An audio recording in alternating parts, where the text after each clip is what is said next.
Hi friends, good morning. आज हम लोग बायोलॉजी में एक बहुत ही इंपॉर्टेंट टॉपिक पढ़ने वाले हैं और उस टॉपिक का नाम है विटामिन की कमी से होने वाले रोग एवं उनके स्रोत, जिसमें हम लोग पढ़ेंगे कि कौन से विटामिन का किस प्रकार का रासायनिक नाम है और इन विटामिनों की कमी से किस प्रकार के रोग होते हैं, और साथ ही साथ ये भी देखेंगे कि इन रोगों के उपचार के लिए किस प्रकार के हमें भोज्य पदार्थों का सेवन करना चाहिए। तो चलिए आइए हम लोग एक एक करके उन विटामिनों के सबसे पहले नाम को याद करते हैं। जैसे में विटामिन ए का रासायनिक नाम यदि पूछा जाए कि विटामिन ए का रासायनिक नाम क्या है, तो विटामिन ए का रासायनिक नाम होता है रेटिनॉल। रेटिनॉल, ठीक है, रेटिनॉल होता है। बी का होता है थायमिन, बी का थायमिन, और B2 का होता है राइबोफ्लेविन, राइबोफ्लेविन, ठीक है, राइबोफ्लेविन। आपको घबराना नहीं है। अगर यहाँ पर आपको लग रहा हो कि आप तो लिख दे रहे हैं, हम कैसे याद रखेंगे, तो सबका यहाँ व्यवस्था किया हुआ है। आप केवल एक बार देख लीजिए कि इसका नाम क्या है, उसके बाद आपको याद होगा और हम जैसे बताते हैं उस प्रकार से आप याद कर लीजिएगा। जैसे में विटामिन ए का हो गया क्या नाम, रेटिनॉल। बी का B1 का बी बोलिए या B1 बोलिए, थायमिन होता है, और B2 का होता है राइबोफ्लेविन, ठीक है। अब राइबोफ्लेविन B3 का पूछे तो यहाँ हो जाएगा नियासिन, नियासिन। ये सब प्रश्न हमें भी नहीं याद था, लेकिन एक अच्छे कॉन्सेप्ट लगा करके अगर याद किया जाए तो संभव है कि याद रहेगा ज़्यादा दिन तक। जैसे मैं अभी हमें खुद नहीं याद है, लेकिन आपको बता सकते हैं हम। देखिए यहाँ पर ये क्या होगा, यहाँ पर क्या होगा, यहाँ पे हमको पता नहीं है, लेकिन हम जानते हैं कि यहाँ पर यही होगा। ये तरीका आपको भी होना चाहिए याद। जैसे में ये सब हम कुछ ट्रिक लिखे हैं, ये जो कुछ ट्रिक लिखे हैं, ये ट्रिक आप भी माइंड में सेटअप कर सकते हैं। फिर देखिए कुछ ट्रिक यहाँ लिखे हैं, इसको सेटअप कीजिएगा तो सबसे पहले विटामिन का नाम, रासायनिक नाम जो है आपको याद हो जाएगा। केवल आप देखिए प्रश्नों को, और सारा प्रश्नों को हम बताएंगे नहीं, कुछ जो है आप भी याद करने का प्रयास कीजिए। तो यहाँ पर हम लोगों ने बताया कि विटामिन B3 का क्या नाम हो गया, नियासिन। B5 का क्या नाम हो गया, पेंटाथोनिक। क्या हो गया, पेंटाथोनिक, पेंटाथोनिक इसका रासायनिक नाम है। और B6 का नाम है पायरिडॉक्सिन, पायरिडॉक्सिन,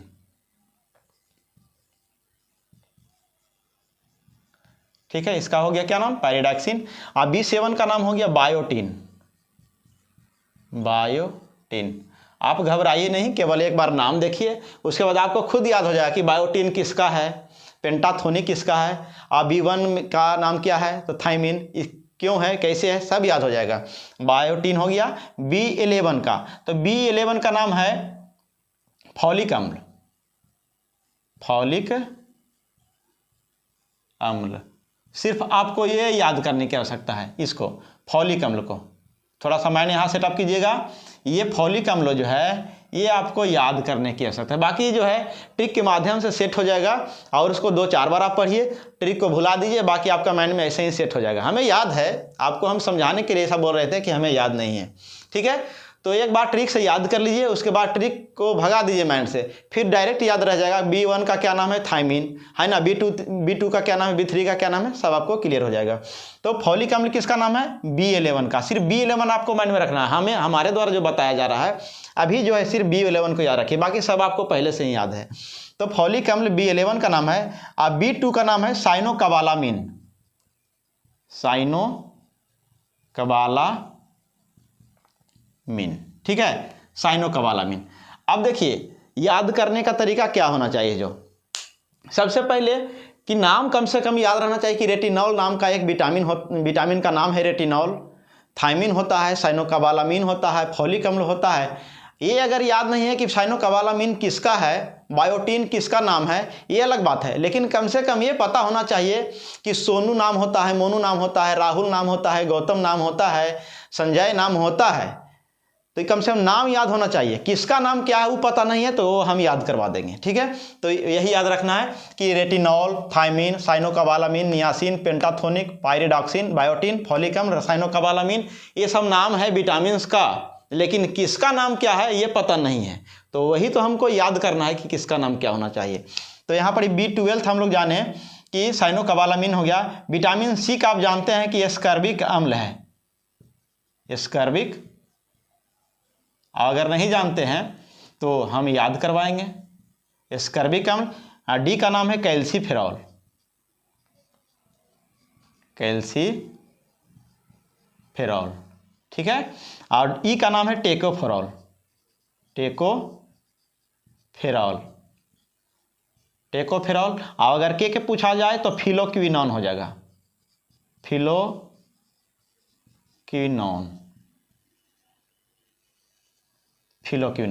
तो इतना सारा प्रश्नों को आप याद कीजिए। जैसे मैं फिर से एक बार नाम को अपना माइंड में ले लीजिए।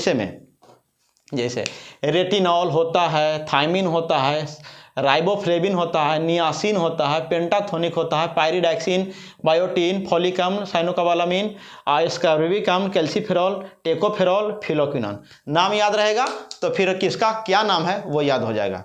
जैसे में अब आपको हम बताते हैं ट्रिक के माध्यम से। अगर आपको लग रहा हो कि हमको याद कैसे रहेगा हमको अधिक दिनों तक, ये तो आप बता दिए, नाम भूल भी सकते हैं। तब ये देखिए यहाँ ट्रिक क्या है।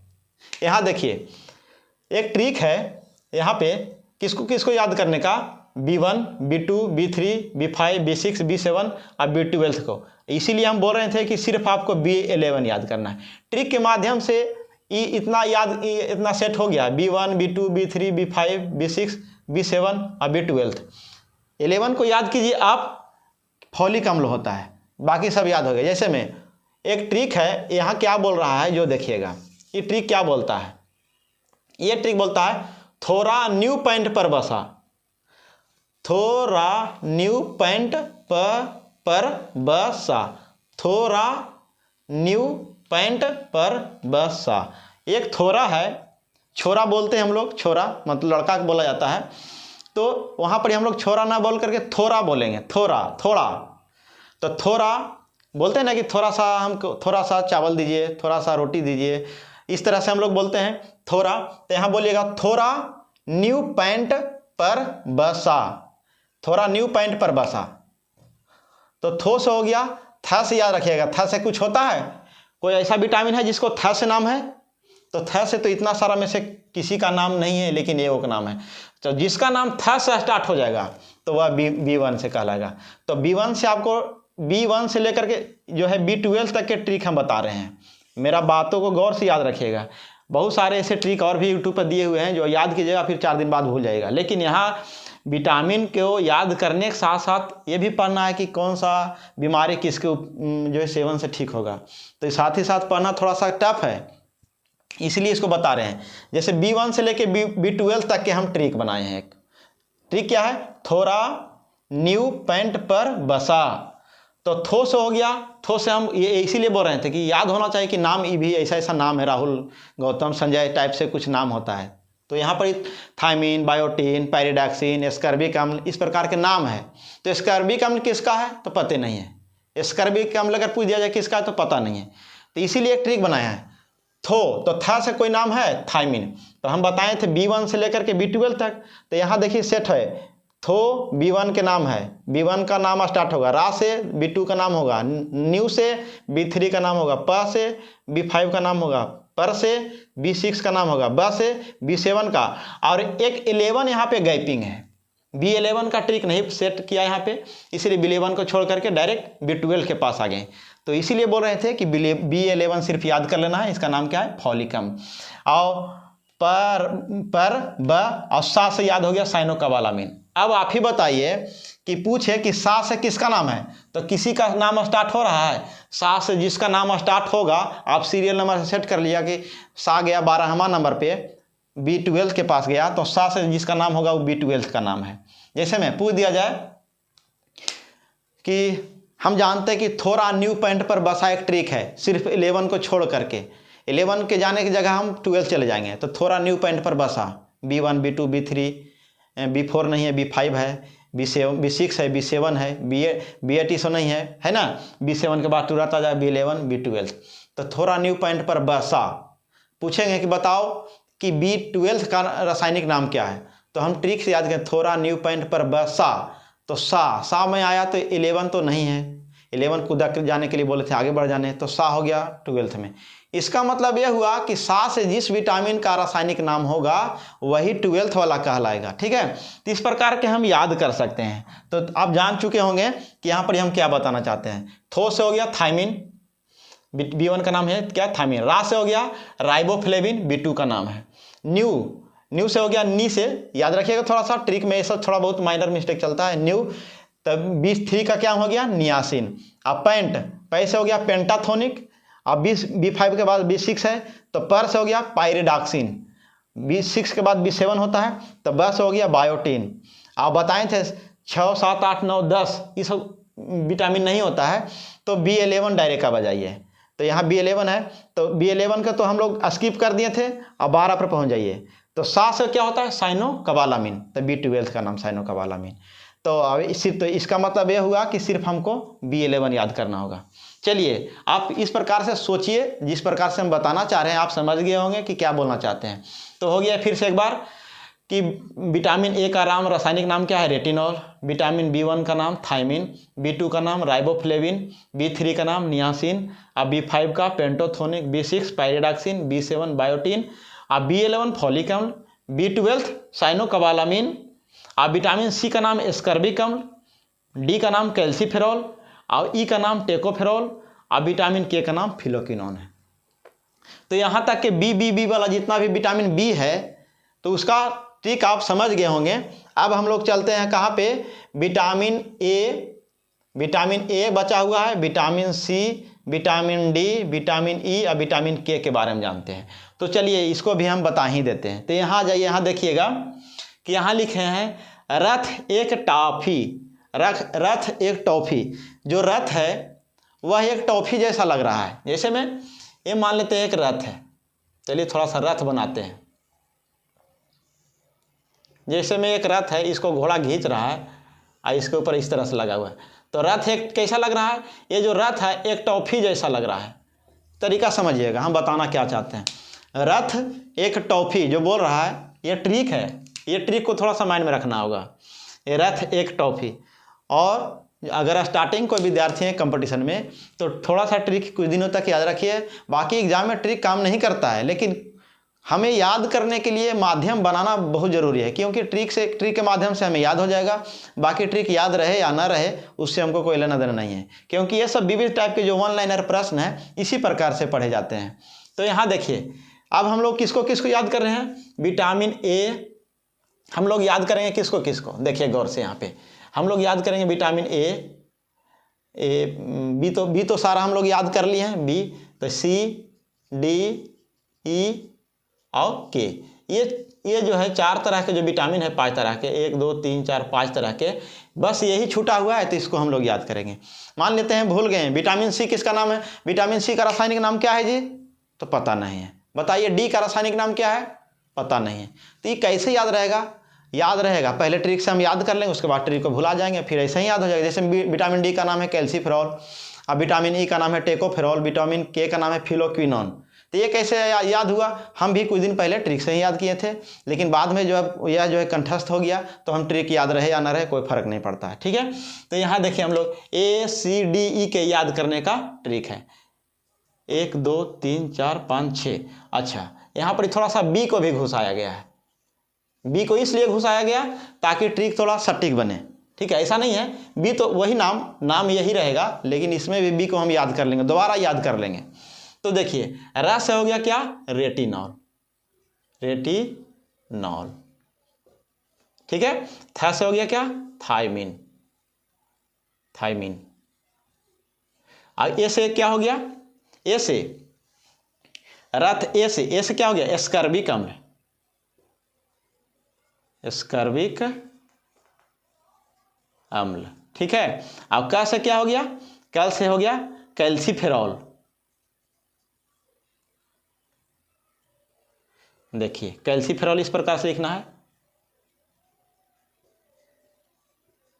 कैल्सीफेरॉल। और टा से हो गया क्या, टेकोफेरॉल, टेकोफेरॉल। अब फी से हो गया क्या, फिलोक्विनोन,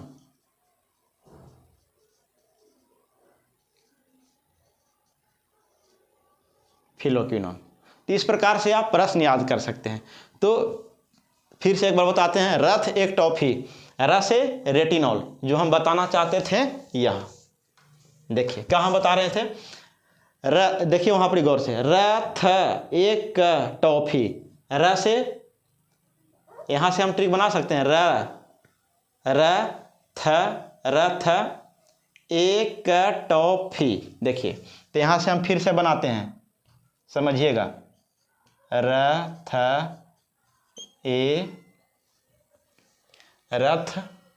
एक टॉफी। तो देखिए र से रेटिनॉल लिखते हैं यहाँ पे, रेटिनॉल, र से रेटिनॉल, थ से क्या हो गया, थायमीन, ए से एस्कर्बिक अम्ल, का से हो गया, का से क्या हो गया, का से रथ एक, का से हो गया कैल्सीफेरॉल, एक का है रथ एक का, ये हो गया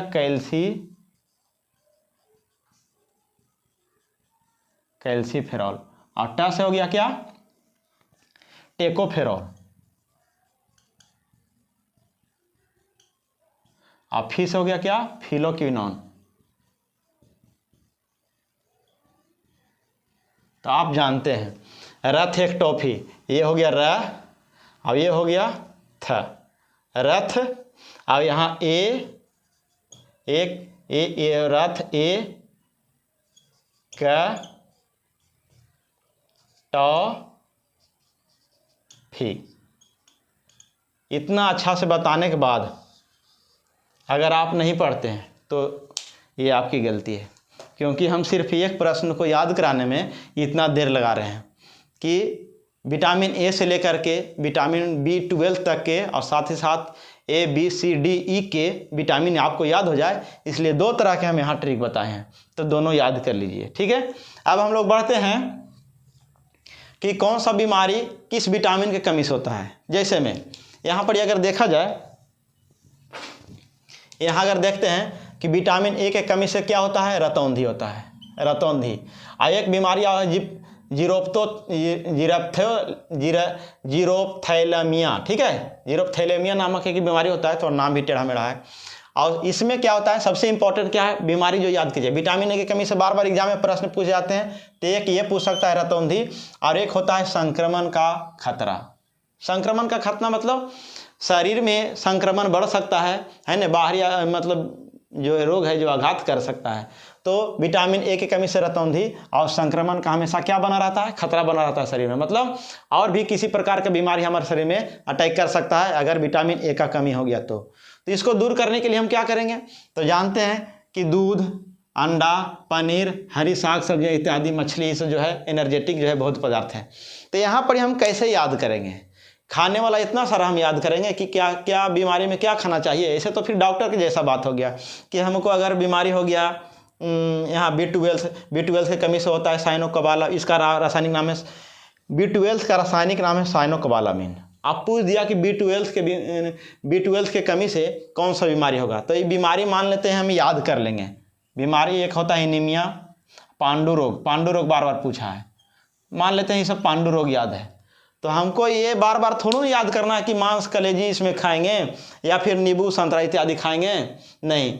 तो कुछ जो वही प्रश्न को हम लोग याद करेंगे जो एग्जाम में परस्पर पूछे जाते हैं, बाकी सबको नहीं याद करना है, सिर्फ माइंड में रखना है और एक ध्यान में रखना है कि कहाँ क्या खाना चाहिए, लेकिन सबको याद करना नहीं। जैसे में यहाँ कुछ जो है भोज्य पदार्थ जो कॉमन है, जो सभी में खाना है। जैसे में देखिएगा, मांस यहाँ भी खाना है, मांस यहाँ भी खाना है, और क्या मांस यहाँ भी खाना है, और कहाँ और भी मांस कहीं न कहीं होगा, तो बहुत जगह मांस मछ खाना है। जैसे में मछली बहुत जगह खाना है, मछली भी अगर हमको विटामिन ए भी हो तभी मछली खाइए, विटामिन डी की कमी है तभी मछली खाइए।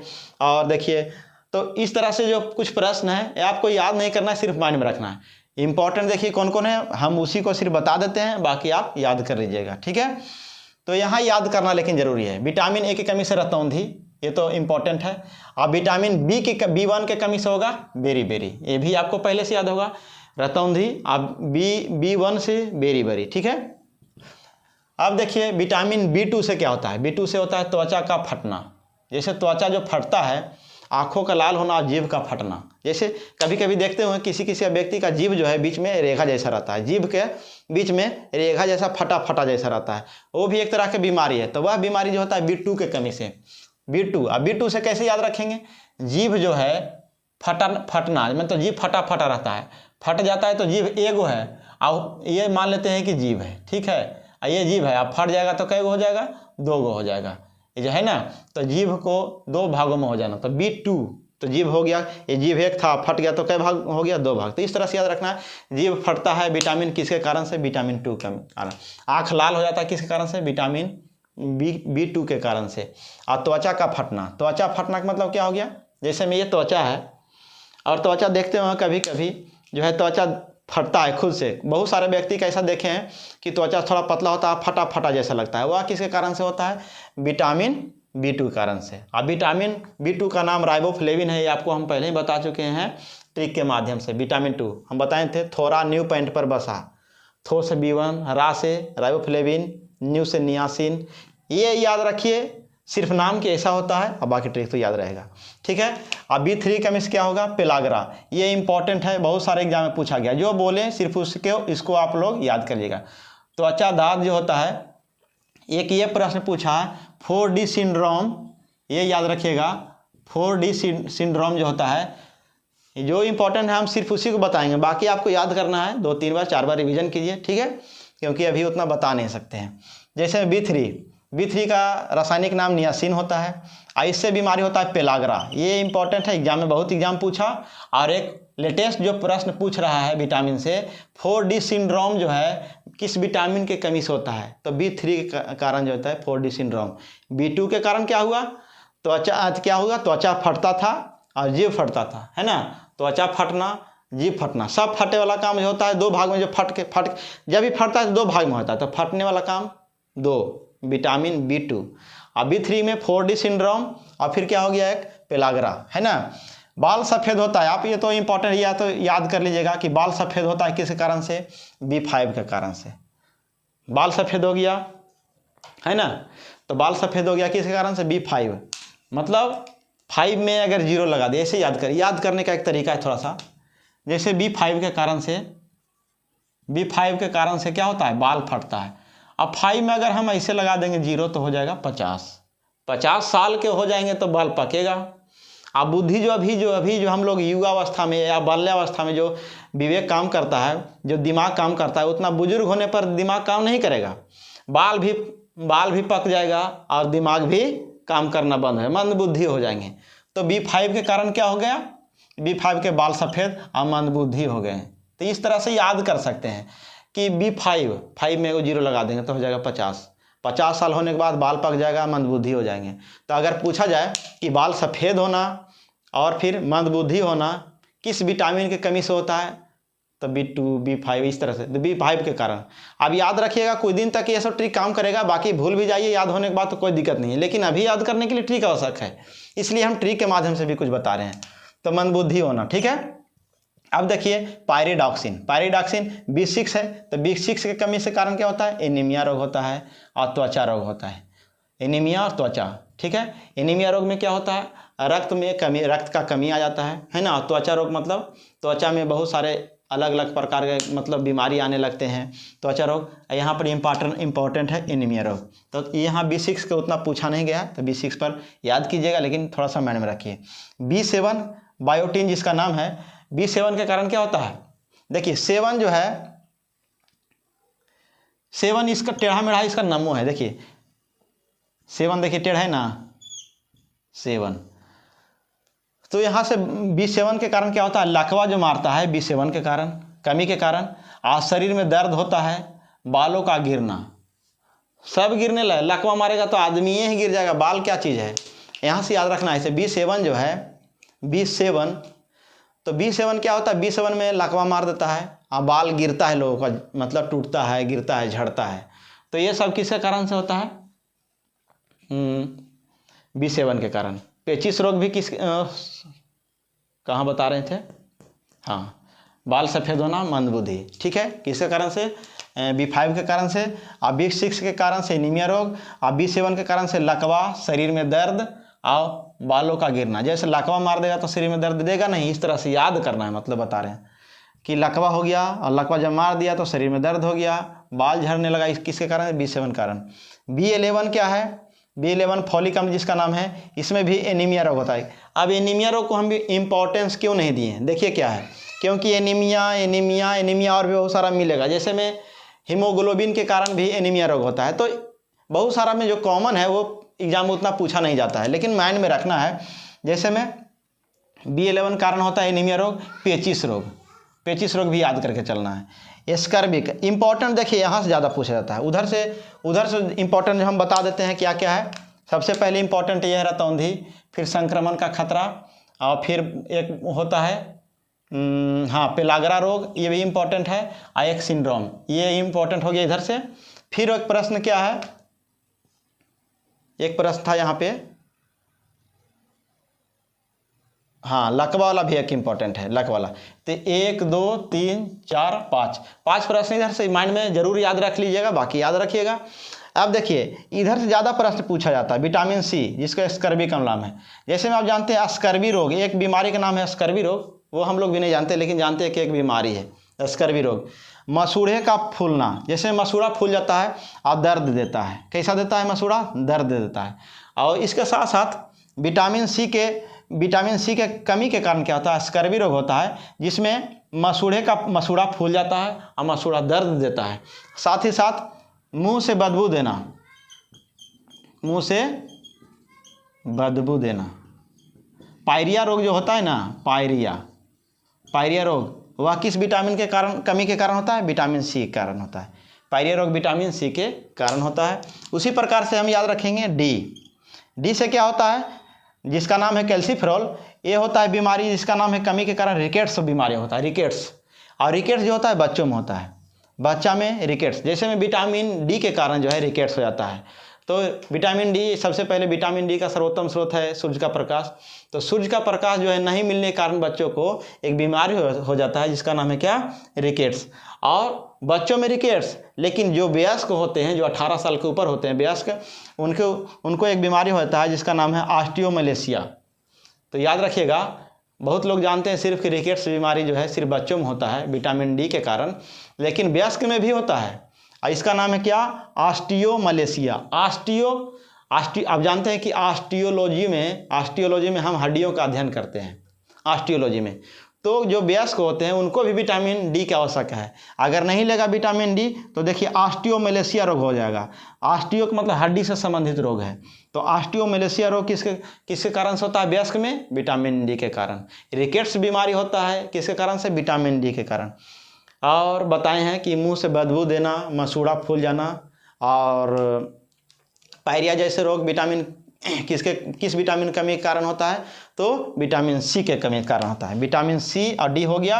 और ई तो इम्पोर्टेंट है, जानते हैं आप लोग, जनन शक्ति घट जाना। मतलब जनन शक्ति घट जाने का मतलब ये हुआ कि जिस व्यक्ति में, पुरुष में या महिला में विटामिन ए की कमी हो जाएगा, उसके पास है ना जन्म देने का जो क्षमता होता है वह घट जाता है। जैसे जनन क्षमता में कमी आता है विटामिन ई के कारण। इसी को बोला जाता है कभी कभी नपुंसकता बीमारी किसके कारण होता है, तो विटामिन ई के कमी के कारण। अब विटामिन के कारण क्या होता है, ये तो बहुत एग्जाम में पूछा जाता है बार बार, विटामिन ई की कमी। ये जो है विटामिन सी, ए सी डी ई के, ये बहुत बार पूछा है। और इसमें जो कुछ इंपॉर्टेंट है उसको याद कीजिएगा, जो हमने टिक किया, ठीक है।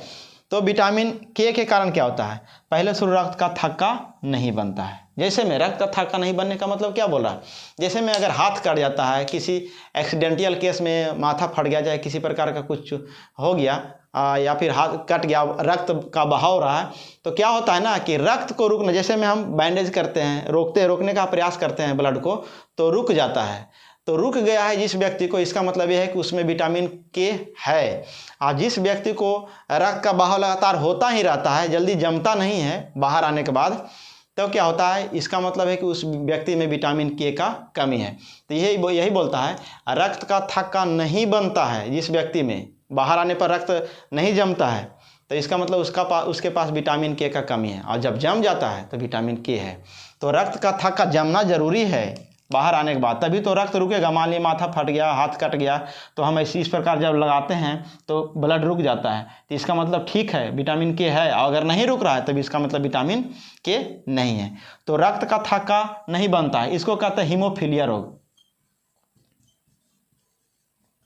रक्त का थक्का नहीं बनता है, इस रोग को क्या कहते हैं? हीमोफीलिया रोग। और यह एक अनुवांशिक बीमारी है। अनुवांशिक बीमारी बहुत तरह के होते हैं, है ना। जैसे में एक रंग वर्णांधता भी है, कलर ब्लाइंडनेस, अनुवांशिक बीमारी है। उसी प्रकार से हीमोफीलिया भी एक कैसा बीमारी है? जेनेटिक बीमारी है, मतलब पीढ़ी दर पीढ़ी चलने वाला रोग है। तो विटामिन के बाहर आने पर विटामिन के कारण जो है रक्त का थक्का जम जाता है, जिसको नहीं जमा इसका मतलब के का कमी है। लेकिन कुछ विद्यार्थी ये भी सोच रहे होंगे कि शरीर के अंदर जो है, शरीर के अंदर जो रक्त क्यों नहीं जमता है? तो शरीर के अंदर कुछ तत्व पाए जाते हैं, जैसे में हिपेरिन, एक हिपेरिन नामक तत्व पाया जाता है। हिपेरिन नामक एक शरीर के अंदर जो हिपेरिन नामक तत्व पाया जाता है। और यही हिपेरिन क्या होता है जो है ब्लड को जमने नहीं देता है अंदर में, ब्लड के अंदर, शरीर के अंदर ब्लड को जमने नहीं देता है। लेकिन जैसे ही बाहर शरीर कट गया, ये कट गया, अब ब्लड निकल रहा है, तो हम इस प्रकार से करेंगे तो ब्लड को जमना चाहिए, तो ये जम जाता है, इसका मतलब विटामिन के है। और ऐसे इस प्रकार से करने के बाद भी अगर ब्लड निकलता ही रहता है तो समझिए विटामिन के का कमी है। तो कमी होता है विटामिन के का, उसको बीमारी को कहते हैं हीमोफीलिया रोग। इतना बात आप लोग समझ गए होंगे। तो चलिए अब कुछ बीमारी को हम लोग देखते हैं। मांस मछली, अब देखिए यहाँ से कुछ ज़्यादा नहीं है, इसमें भी जो हम टिक आउट करते हैं उसको याद रखिएगा, क्योंकि सारा प्रश्नों को याद करके नहीं चलना है। विद्वान बनने के लिए पूरा सारा उम्र पड़ा हुआ है, लेकिन रिजल्ट देने के लिए हमारे पास बहुत ही कम समय है। इसलिए हम विद्वान बनने के लिए नहीं, बल्कि रिजल्ट लेने के लिए हम लोग पढ़ेंगे। तो यहाँ देखिए, यहाँ पर ही बोला जाता है क्या क्या, हाँ, देखिए सब्जी, हरी सब्जियाँ इत्यादि सब में कॉमन है। तो हम किसे याद करेंगे? एक कॉमन भी तो बोल सकते हैं, लेकिन उस प्रकार से नहीं याद करना है, कुछ सेलेक्टेड प्रश्नों को याद करना। जैसे मूंगफली का तेल जो है यह वसा का स्रोत है, पूछा जाएगा कि मूंगफली का तेल कैसा है? वसीय पदार्थ है, ठीक है। आप जानते हैं विटामिन डी मछली में भी पाया जाता है, मछली में, है ना। तो इधर से उतना नहीं, दूध अंडा जैसे बोला जाता है। ये बोला क्या? Vitamin D. देखिए मछली युक्त तेल, मछली में कौन सा विटामिन पाया जाता है? Vitamin D. तो विटामिन डी अगर हमारे पास कमी है तो हम मछली खाकर विटामिन डी को आपूर्ति कर सकते हैं। दूध, अंडा और सूर्य का प्रकाश इत्यादि से विटामिन डी मिल जाएगा। अब देखिए यहाँ बोला क्या? Vitamin A. विटामिन ए में बार बार ही पूछता है, हरी साग सब्जियाँ खाइए, जैसे पालक का साग में क्या होता है? विटामिन ए पाया जाता है। पालक का लाल पालक में विटामिन का क्या पाया जाता है? ए। तो हरी सब्जियां इत्यादि जानिए विटामिन ए के लिए, ठीक है। और दूध तो कॉमन है, सभी जगहों पर दूध का आवश्यकता, कहीं कहीं दूध बोल रहा है तो कहीं कहीं पनीर बोल देगा, कहीं कहीं मक्खन बोल देगा। तो वो सब प्रश्न उतना नहीं है, लेकिन याद रखना है क्या क्या खाना चाहिए। दाल क्या है? प्रोटीन का स्रोत है। देखिए दाल किसका स्रोत है? प्रोटीन का। तो ये कहाँ पे बोला गया है? देखिए यहाँ पे B11, जिसको हम लोग कहते हैं फॉलिक अम्ल। तो B11 का कमी से कौन सा बीमारी होता है? एनीमिया रोग होता है, जिसको पेचिस कहते हैं। तो इसको में हम लोग क्या करेंगे? दाल खाएंगे, है ना, सेम खाएंगे, अंडा दूध इत्यादि। तो इधर उतना इंपॉर्टेंट नहीं है, ये आप अपने ढंग से याद कर लीजिए। हमने बताया क्या, फिर से एक बार कॉल कर लेते हैं, विटामिन का नाम और उनसे संबंधित रोग, उपचार के लिए क्या खाना है, क्या पीना है, उसको सब बाद में आप लोग याद करते रहिए, रटते रहिए, उसको कोई उपाय नहीं है। टमाटर खाइए, क्या मिल जाएगा? C। और उधर क्या होगा? तो देखिए, तो यहाँ फिर से एक बार, विटामिन ए का नाम क्या हो गया? रेटिनॉल। रतौंधी होता है के कारण। जीरोप्थोलेमिया एक बीमारी है जो होता है, संक्रमण के खतरा रहता है ये विटामिन ए कारण। अब इम्पोर्टेंट क्या है हमने बताया? ट्रिक। जैसे में थोड़ा न्यू पॉइंट पर बसा, तो थोस हो गया। हम बी वाला बताए हैं, सिर्फ बी वाला, देखिए यहाँ लिख देते हैं बी वाला ट्रिक। तो यहाँ से लेकर के यहाँ तक सिर्फ किसके वाला ट्रिक है? बी वाला। और यहाँ से लेकर के यहाँ हो गया, ये तो आप जानते हैं। देखिए रथ बताए थे, रथ एक टॉफी, र से रेटिनॉल, थ से थायमिन, ए से स्कर्बिक अम्ल, क से कैल्सीफेरॉल, ट से टेकोफेरॉल और फी से फिलोक्विनोन। कहाँ गया फिलोक्विनोन? हाँ यहाँ लिखे थे फिलोक्विनोन। तो आप इसको याद कर लीजिएगा। आपको अगर ये क्लास अगर अच्छा लगा, आपको याद हुआ हो थोड़ा बहुत भी, तो इस लाइक शेयर कीजिएगा, कमेंट कीजिएगा और बताइएगा, ताकि आने वाला जो वीडियो है हम आपको और भी बेहतरीन ढंग से प्रोवाइड कर सकें। तो इस वीडियो को देखने के लिए बहुत बहुत धन्यवाद।